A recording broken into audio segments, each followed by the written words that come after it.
Hey everybody, I'm Carrie. I'm Maddie. Welcome back to Book Club. Hi everybody. Welcome back to Book Club. Season 3. Episode 3. And we're talking about Crescent City Book 3. 333, angel numbers. Oh my god, angel numbers, you guys. You guys, comment if your angel numbers are 333. That's cutie. House of Flame and Shadow. And if you have watched the other 2 episodes, which I very much hope you have, we are going to have spoilers. A lot of them. For all 3 books now. So we're talking about the 3rd book that's out. So, if you have not read this book and you don't want spoilers for this book, you better go read this book and then get your little butt back over here to Book Club. Because we're talking about it. We are following the same layout of the other 2 episodes as well, where we're not really doing a full recap of the book because we are assuming that you guys have read it when you're listening to this episode. But we have a lot of discussion questions. So if you haven't read it in a while, you're in luck because this should jog your memory. Yes. and I agree with everything that she just said. And just throwing this in here now, Book Club is now available on all platforms. And you should tell your friends about it. That one friend that's been like, oh, I just want to listen to Book Club so bad, but oh my god, I really need some girls who don't know what the fuck they're talking about ever, and they just never shut the fuck up. And they never shut up. That sounds like such a fun podcast, but I don't have Spotify. I only have Apple or Audible or Amazon or Pod, whatever. Not to fret. We're there. We're there. You want to know something? We're there. We're there. Okay. Oh, we didn't even get the book down. It doesn't fucking matter. You guys know it's not serious. We're not going through and just reading you fucking quotes and shit. Okay, we're just let's talking. get into it with the first discussion question that I have. So, the book starts out, obviously, Bryce is not in Midgard. She's in the ACOTAR world with Nesta and Asriel. And unfortunately, our homies, Hunt, Baxian, and Rune, they're getting their shit rocked. Those dudes are getting murked. Oh, what is murked? It's what the kids say. Oh, well, yeah, they're getting murked, and they're really going through it. I don't know if that's what the kids say. It really could be wrong. I'm not sure. Okay, while I explain this, that could be bad. Look up murk. They're getting their shit rocked in the dungeon, and Bryce is in Prithian trying to get back to save her friends and her lover. So, you know what? I was right. You right? Good. Okay. We were right with the slang murked. That's what the kids say. Anyway, how did we feel about this book switching perspectives? We're getting Hunt's perspective and Bryce's, which is normal, but we're in different locations now. Like, Bryce is having her own thing going on. Everybody else is getting their shit rocked. I feel like oftentimes when books switch POVs, it's like something boring is happening to one of the characters, and then like all hell is breaking loose to the other character. Like we had that with Throne of Glass, like the tandem read. You kind of had that going on in Binding 13. You kind of have that going on where it's like, hey, this other character's in peril. I'm concerned. I'm worried about them. I didn't really feel that way with this because like I was like interested in both sides of the story, which I really liked. If you haven't read ACOTAR and you read Crescent City, I'm severely concerned for where your head's at. Because I can't imagine that that's makes any sense. Yeah. The entire Bryce arc would be so confusing if you haven't read ACOTAR. Yeah. Every time Nesta and Asriel were on the page, I was levitating. I was freaking out. I felt like I was transported. Anytime I have said that anyone but Reese is my number 1 book boyfriend, I was lying. Yeah. Because the second ACOTAR was back on the page for me, it was I like, was like, there was something soul awakened. back into my body. I don't know. Yeah. I reached the 7th level of heaven. I don't know what happened. Reached nirvana. Yeah. When ACOTAR characters were mentioned. And so I was so excited. And also, meanwhile, you're getting a little bit of lore on Nesta as well. Mm-hmm. Like little foreshadowing things, maybe for ACOTAR 6. And then, at the same time, I was so concerned with Rune, Hunt, and Baxian. I was convinced that Baxian was gonna, Yeah. I thought they were gonna get his ass. And I will say, it got a little gruesome there in the descriptions of the torture. No, it was really. I'm just not loving that they're sitting in their own wee whiz and caca. No, seriously? Why does it smell like caca and wee whiz in here? Because they beat Because caca and wee whiz. I also really didn't like the tongue cutting out thing. No, yeah. I don't think so. And the wings, every time they talked about sawing off their wings. God, that was terrible. Hey, and also biting off the hand. What are we doing? Baxian biting off Rune's hand was pretty bad. And then I'm like, keep talking about how he's running around with a stump. I don't like that. I don't like that either. Where's your bone at? Well, is it sticking out, or what's happening there exactly? It'll heal over. Yeah, and he's just running around with a little stumpy. I don't think that's socially acceptable. Next. I don't know. Next, it was really great to read both. Next question, please. I can't breathe anymore. Okay, thoughts on the side stories, like with what was happening with Therian and Ethan. I'm gonna be so honest. I didn't. I thought Therian and Ethan. Oh my God, they're such crybabies. Yeah, they were bitching and moaning the whole time. Therian got his own self sold to the pimp ass Slither Queen. First and foremost, none of them are bitching. They're whining. They're whining and moaning. It's not even dignified enough to call that bitching. They are piss poor babies in this, and I was eating it up, bro. Therian being like, I just want to die today.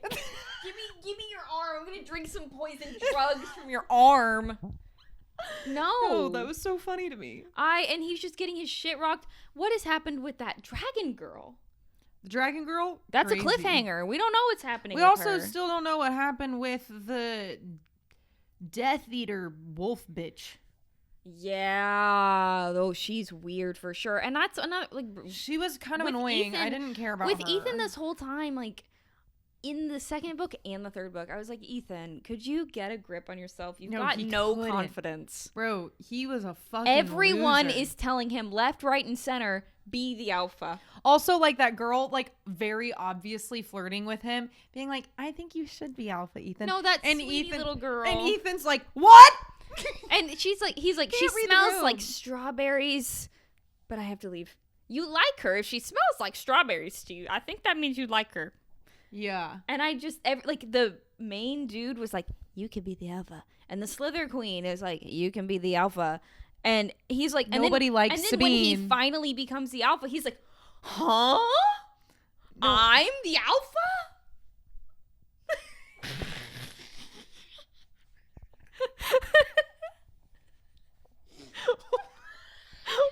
What? What? What are you the way talking you about? said huh was really funny.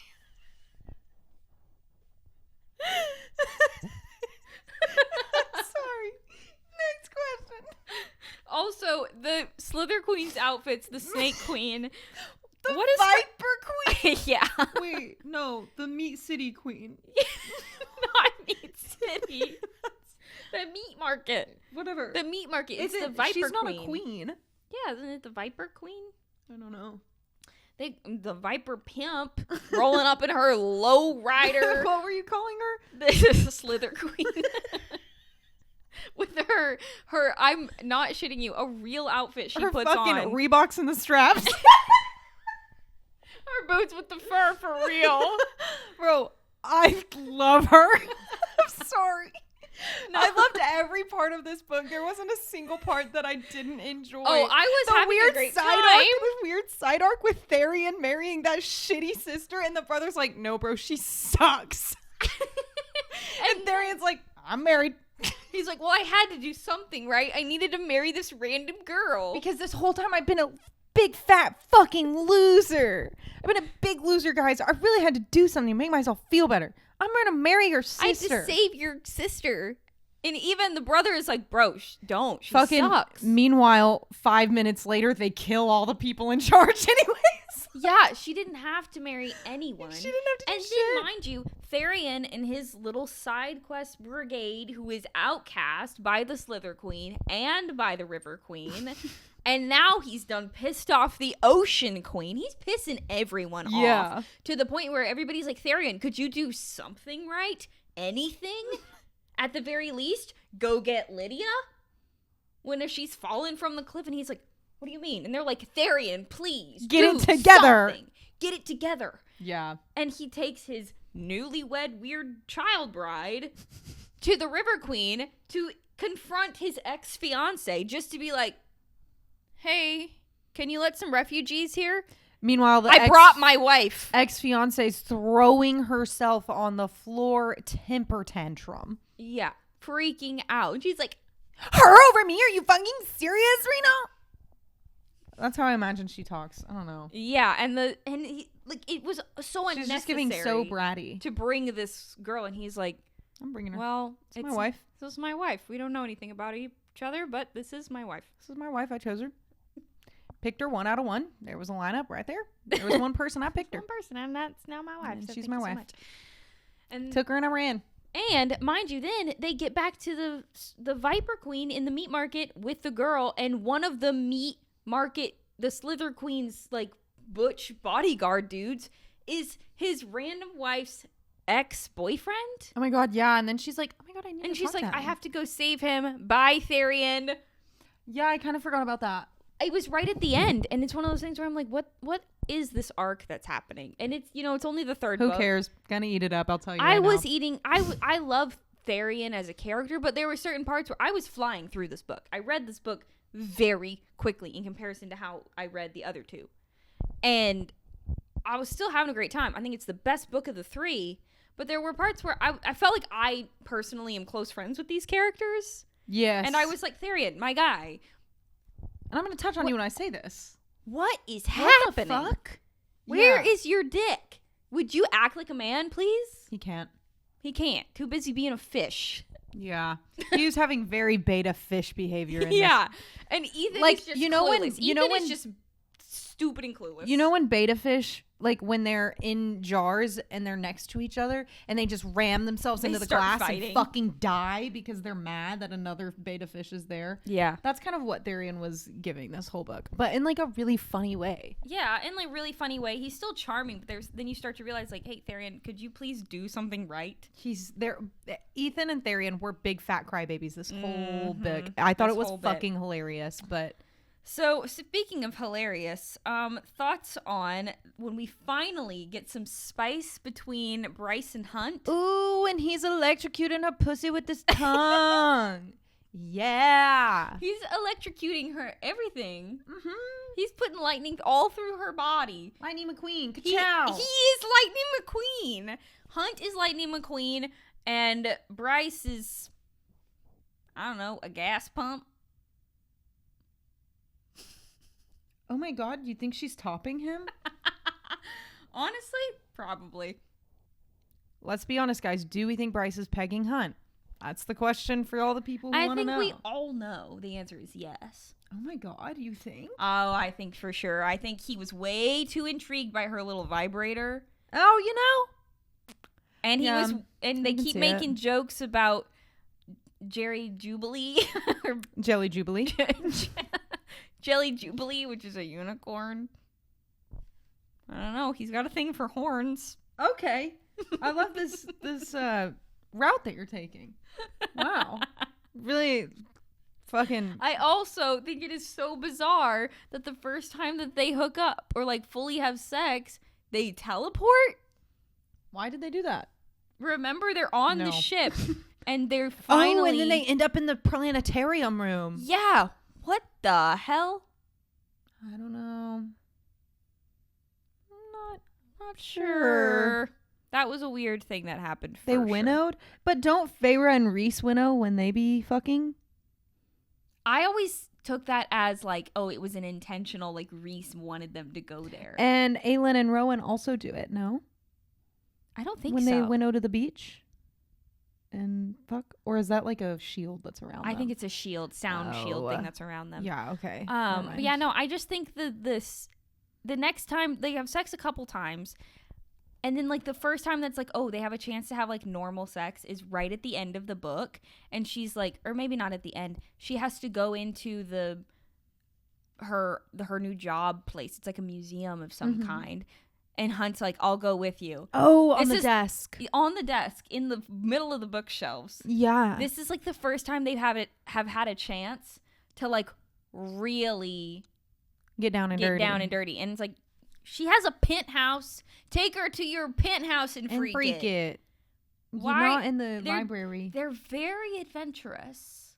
They don't like to do anything in a regular location. Yeah. Yeah. But if you think about it also, Feyre and Rhys love to do it in the sky. Oh my God, in the sky. They love to do it in the sky. And at the war camp. Oh, yeah, that's nasty. Why are we doing that? Honestly, the only people who have like cleanly normal spice is Nesta and Cassian. Yeah. And everyone talks about how, oh, they're so freaky. Oh, that book's so smutty. It's not. It's Nesta like, and Cassian are in their arguably, bedroom. They're in the house. They're the most normal too, because like Cassian's not nutting to his son's face. Rhys is doing that. Yeah, I don't love that part necessarily, and so I think we should go back to Crescent City. We should stop talking about that. Yeah, I don't know. I just thought that was really weird. No, their spice is kind of crazy. SJM always makes everybody do it in a weird place, because also, sorry, beach doing it. Yeah. Sand in your ass crack when you're sitting with a swimsuit on the fucking beach. Yeah, can you imagine bare ass on sand? Getting down and dirty in the sand? You'd be pooping sand for days. Pooping? It's probably going to get in there. I'm just thinking about, imagine it feeling like for real sandpaper in your cooch. Oh my God, between the menorah and majora, no thank you. Get it out of there. Sand in the roast beef. Oh! I'm not so sure about that. No. And also too, you can't, like, nothing is soft. Like, if you were to like touch your arm or touch skin, when there's sand involved, no, you're crunchy all around. Everything's crunchy on your skin. Yeah, no, I can't even handle the feel of sand in my toes, nonetheless, anywhere else. Bro, and imagine like, oh my God, if it was like hot and you started sweating a little bit and then the sand's like sticking to you. No. Like, you know, when your feet are wet and then the sand That's like won't come sandpaper off of you. Hey, my worst nightmare. No, it's terrible. I don't think Sometimes so. But then there's things like Rune and Lydia. Their spice is really like, oh, that's very intimate and that's very nice. In a dream world.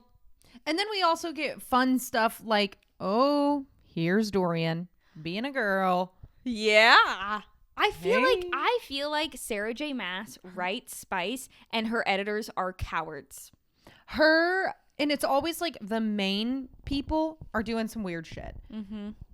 But the side characters, I'm like, well, I know y'all have more something of that. Something's going on in there. Give me some more Rune and Lydia. Give me some more Elide and Lorcan. Yeah. Give me some more Asriel.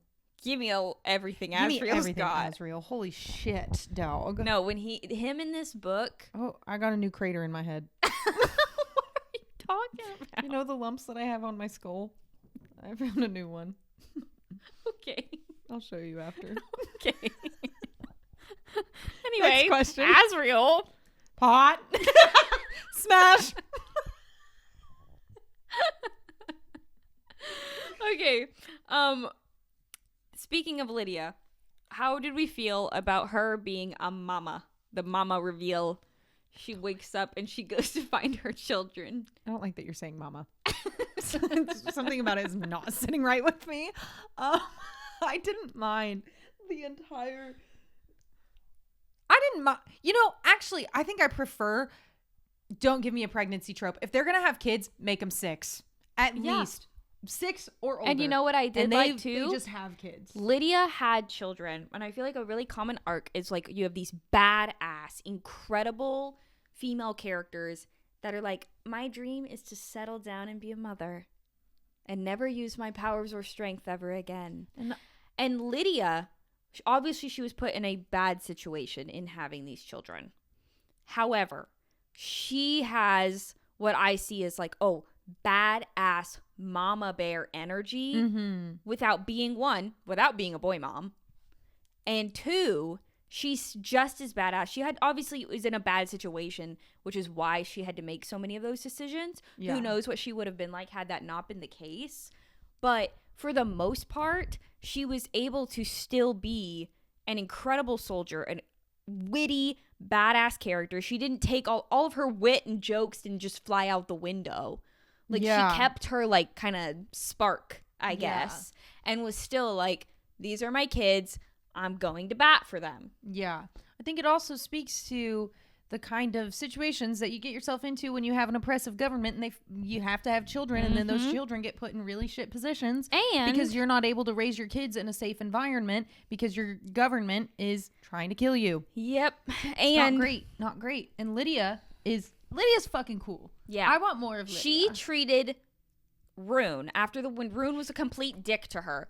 She treated Rune the way that Lysandra should have treated Adian in Throne of Glass. Yes. Because Rune started acting like a big old dick, and she was like, okay, you've seen my situation. Why the hell does me being a mother make you hate me less? Why? Because I'm a mom? Now you feel sorry for me? I don't think so. Get the fuck out of he here. had to fucking wallow and apologize. As he should. As he should. He said fucked up shit, and... And he has you to have own to deal up with to that. It. Yeah. And she didn't. I think she took enough time to be fucking mad at him, to where she was like, okay, now I forgive you. Yeah, I agree. With where Lysandra and Adian and Throne of Glass, it was very like, oh my god, he didn't grovel whatever. At all. Okay, it's a bad situation. We're in love again. Yeah. No, that doesn't take away what he did. She should have stabbed him with a knife. I agree. Next question. Overall, though, I don't know. I don't love Rune's fan art. We talked about this in the last episode, I think. But his relationship with Lydia, I really love. And I hope we get to see more of that in the next book. I agree. Okay, thoughts on the final battle, how the Asteri gets defeated, the black hole, and Jessica coming in to save the day. So, my big theory is that Jessica and Amren are of the same... species, wherever Amren's from, because we're still not really sure what the fuck's going on with her. Which now does make sense why Amren needed to live in ACOTAR, yeah. Right.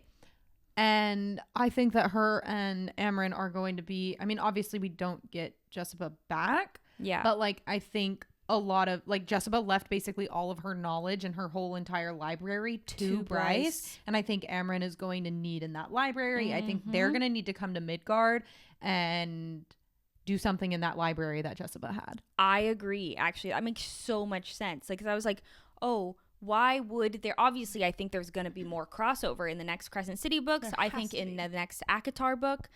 But I was not really sure. I was like, what would the reason be? Because obviously the connection is Nesta and Bryce. However, in the beginning of like Bryce getting to Prithian, Amren is the one who asks like why she speaks the old language that only Amren knows. So I'm thinking it will be something Amren needs that she knows is like in the Old Fae, and the only person she's ever encountered that speaks that language is in Midgard. And I think this is my theory to tie them all together. My theory is that ACOTAR goes to Midgard. They're in the library that Jessica had. They find something. They need Lydia, and then they need somebody of the same lineage as Lydia, a starborn Fae. So then they have to travel across more universes where they find Aelin, who is also starborn, Fireheart, whatever. Yeah, and you know what? Aelin and Lydia have very similar powers as well. Yeah. So I think there has to be a tie. Lydia takes the antidote and she's able to like fully access all of her powers. Something I wish I had the actual quote, because there was something that I saw and I immediately texted Maddie and I was like, oh my god, Aelin? Yeah. I've seen this before. I've seen this film before. I've seen this film before for sure. I know about this. Yeah. No, I agree. And there's also a lot of rumors about Vogue being across universes, because there's like the Asteri, the Viper Queen having a tie there. The Viper Queen, I think also she could be some type of Vogue, because when she bleeds, her blood is like dark green. And, yeah. And yeah, the Asteri's really weird about that too.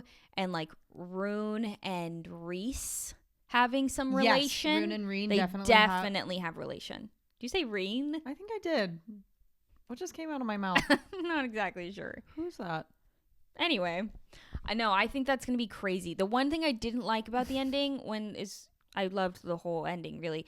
But I just really didn't like the imagery of the black hole that Bryce had to open up to swallow the Asteri. That's because you don't like space. Yeah, but it gave like Interstellar, where they're just floating and she's like silently fighting off this Asteri while suffocating. Yeah. And then Hunt getting into his Transformer suit.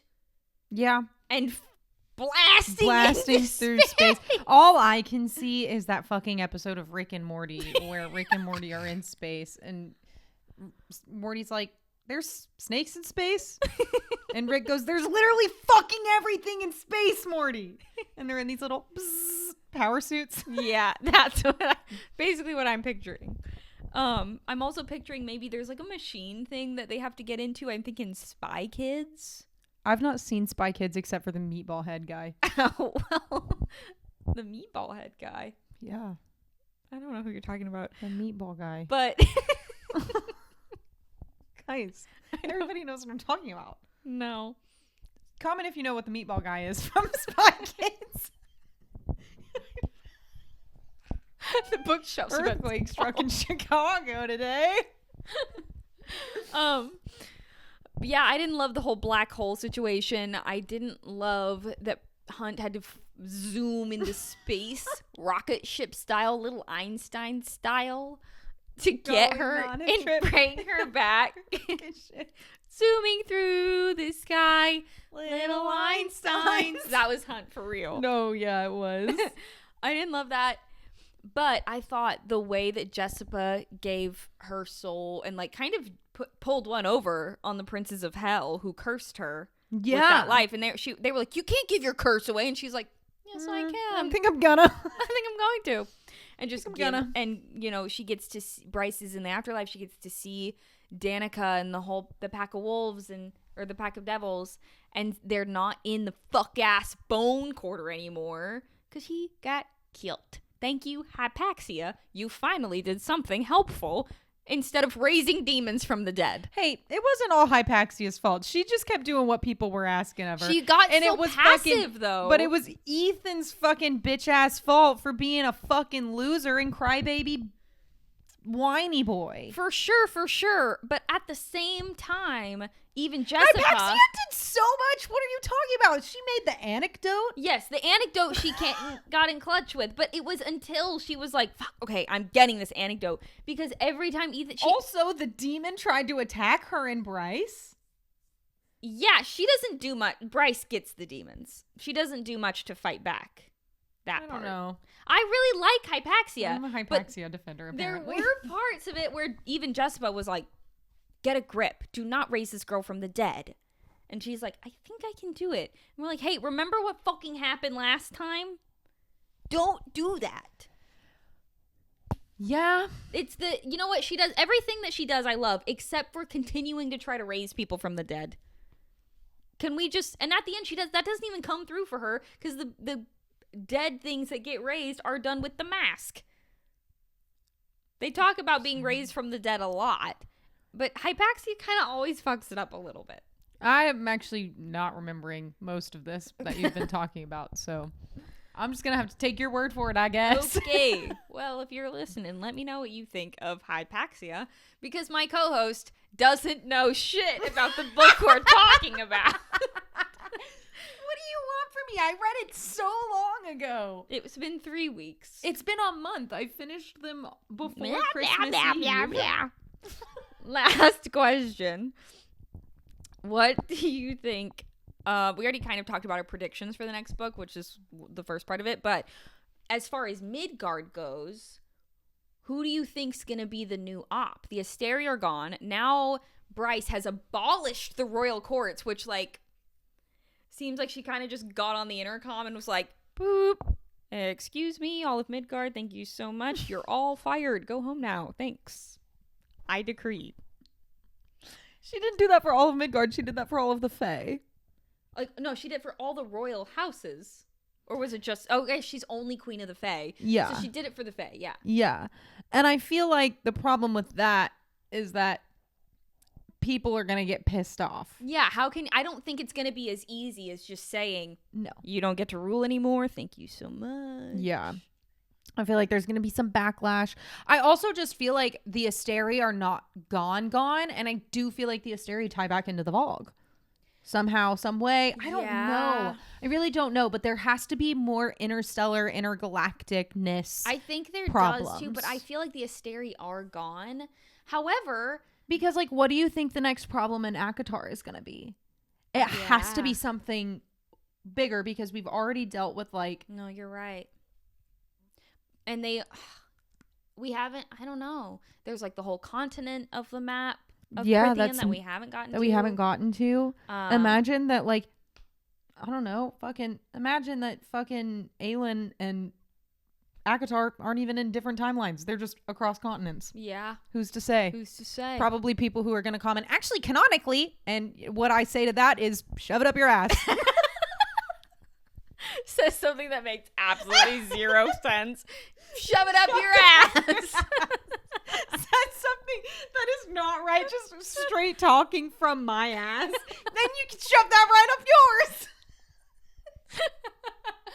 I don't know. I don't know who the big op is going to be now, but I think maybe you're right. Maybe the Asteri aren't fully gone and the Vogue have something to do with it. Maybe it has something to do with whatever the fuck the King of Bones was in ACOTAR, the bone guy. He disappeared.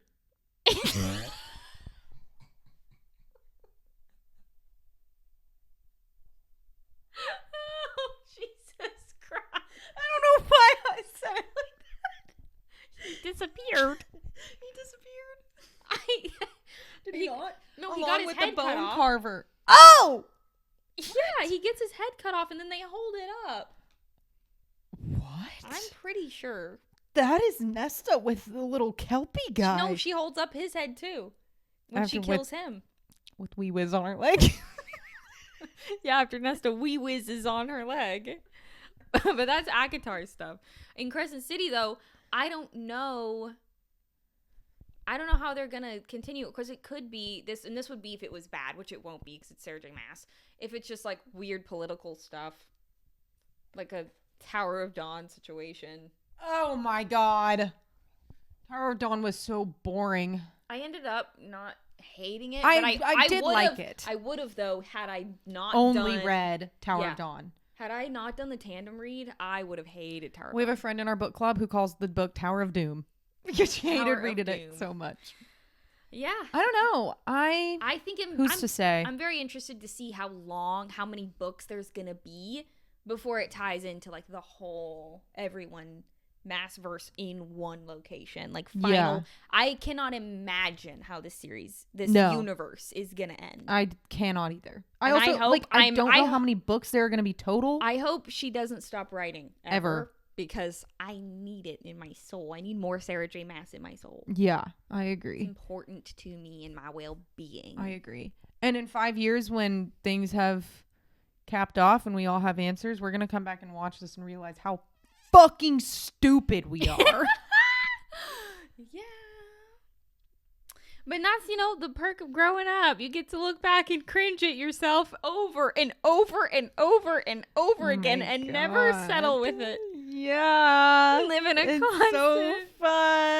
constant state of embarrassment. Knowing that in this moment right now. Who cares? We're on a fucking plane. We are on a rock in space. Nothing matters. Madison. Who cares?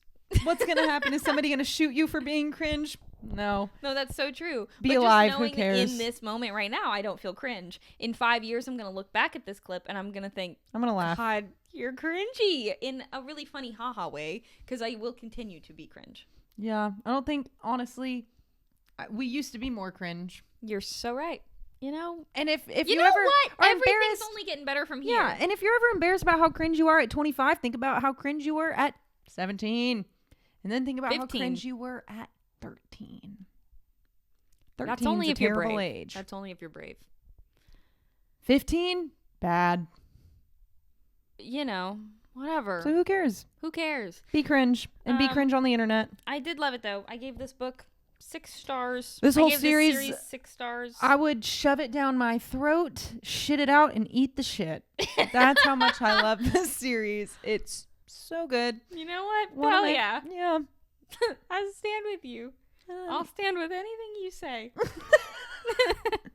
Thanks for watching Book Club. Sorry this one was crazy town. Hope you've enjoyed all 3 episodes back to back.